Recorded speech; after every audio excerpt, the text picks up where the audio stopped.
Hello mommies and daddies, welcome to smart tips.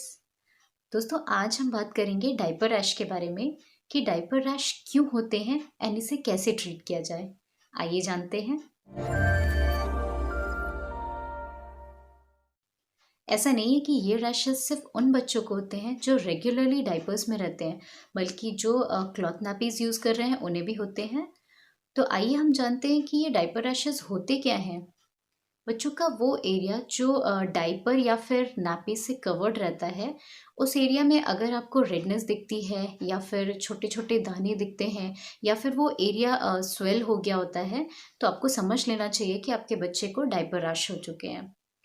अब diaper rashes के बाद बच्चे बहुत ज़्यादा रोने लगते हैं, बहुत ज़्यादा इरिटेट होते हैं and their behaviour become so cranky because ये जो रैशेस होते हैं वो इतने पेनफुल होते हैं एंड इसमें इतनी इचिंग होती है कि एंड सिंस बच्चे ना इचिंग कर पाते हैं ना बता पाते हैं, तो वो रोना स्टार्ट कर देते हैं। तो आइए मैं सबसे पहले आपको बताती हूँ कि डायपर रैश कुछ ऐसे टिप्स मैं आपको बताऊँगी जिससे डायपर रैशेज़ होने के चांसेस ही बहुत कम रहते हैं। मैंने आरव के लिए ये सारी चीज़ें फ़ॉलो की हैं एंड अभी जब वो 7 मंथ्स कंप्लीट करने वाला है, टच वुड, उसे अभी तक एक भी रैश नहीं हुए हैं। किस टाइप के डायपर्स आपको लेने चाहिए जिससे डायपर रैशेज़ की चांसेस 70% डिक्रीज़ हो जाती है एंड डायपर्स आपके बच्चे के लिए सेफ़ है या नहीं, इस पर ऑलरेडी मैंने एक वीडियो बना रखा है जिसे आप आई बटन पे जाकर देख सकते हैं। डायपर के लिए बच्चों की जेनिटल एरिया का हाइजीन मेंटेन करना बहुत ज़्यादा इम्पॉर्टेंट है। आप जब भी डायपर पहनाएं तो सबसे पहले उस एरिया को अच्छे से क्लीन कर दें। अगर विंटर्स है तो ल्यूकवार्म वाटर और अगर समर्स है तो नॉर्मल वाटर से उसे अच्छे से क्लीन कर दीजिए। फिर एक सॉफ्ट कॉटन क्लॉथ लेके उसे अच्छे से पोंछ दीजिए एंड देन उसे एयर ड्राई होने के लिए एटलीस्ट 5 to 10 मिनट्स के लिए उसे एयर ड्राई के लिए छोड़ दीजिए। जैसे ही आपको लगता है कि वो एरिया अच्छे से ड्राई हो चुका है, आप उस पे कोकोनट ऑयल या फिर barrier cream, that is rash cream, आप उस पे थोड़ा-सा अप्लाई कर दीजिए। Coconut oil and rash cream, they both works like a barrier cream. उस पे एक स्किन पे एक लेयर फॉर्म कर देता है जिसकी वजह से जो यूरिन होता है, जब बच्चे पी करते हैं तो वो स्किन में पेनिट्रेट नहीं होता है और रैशेज़ होने के चांसेस बहुत ही ज़्यादा कम हो जाते हैं। मैं आरएफ के लिए कॉम्बिनेशन में यूज़ करती हूँ। कभी कोकोनट ऑयल लगा देती हूँ या फिर 2-3 दिन में 1-2 बारी रैश क्रीम अप्लाई कर देती हूँ। मोस्टली मैं कोकोनट ऑयल ही प्रेफ़र करती हूँ बिकॉज़ एज़ सच वो नेचुरल होता है एंड बच्चों के लिए वो फ़ियर फैक्टर नहीं रहता है। बट अगर आप अच्छे ब्रांड में रैश क्रीम के किसी अच्छे ब्रांड में इन्वेस्ट कर रहे हैं तो कोई प्रॉब्लम नहीं है, ये भी बहुत सेफ़ है। आरएफ के लिए मैं द मॉम्स को सिंस लास्ट 7 मंथ से यूज़ कर रही हूँ और मुझे अभी तक इसमें कोई भी साइड इफ़ेक्ट्स नहीं दिखे हैं। तो अगर आप लोग चाहते हैं तो आप इसे यूज़ कर सकते हैं। नाउ इन केस अगर आपके बच्चे को रैशेस हो जाते हैं तो आपको क्या करना है।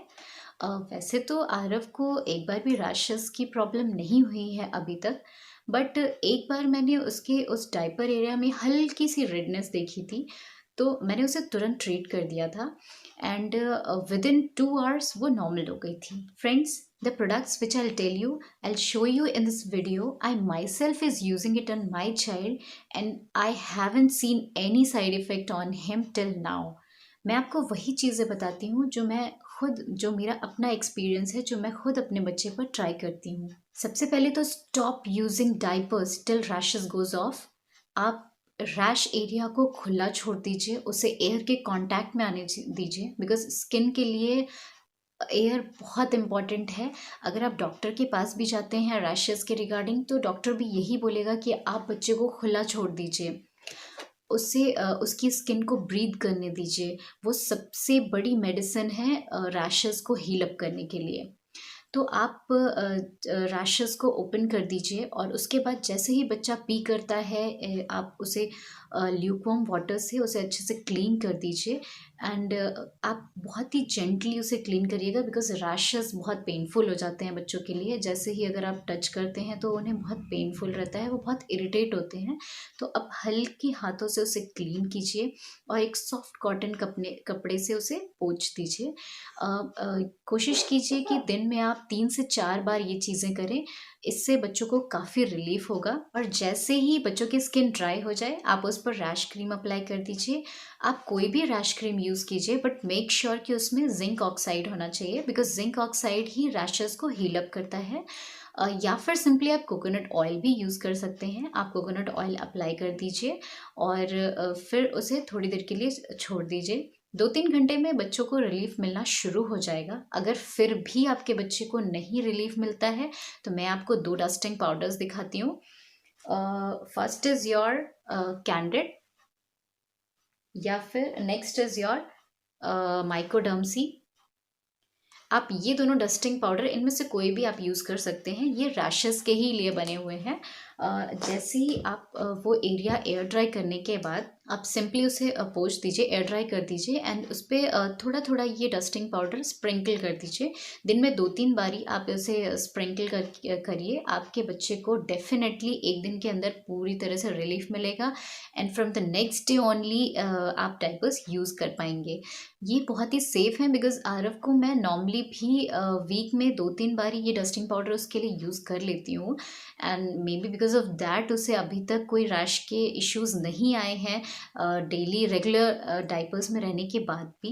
ये टोटली मेरा अपना एक्सपीरियंस है जो मैंने अपने बच्चे पर ट्राई किया है। आप चाहें तो पहले डॉक्टर से कंसल्ट कर सकते हैं, बट उसके पहले please subscribe to my channel and press the bell icon to get latest update videos that will definitely help you and your baby. Thank you for watching.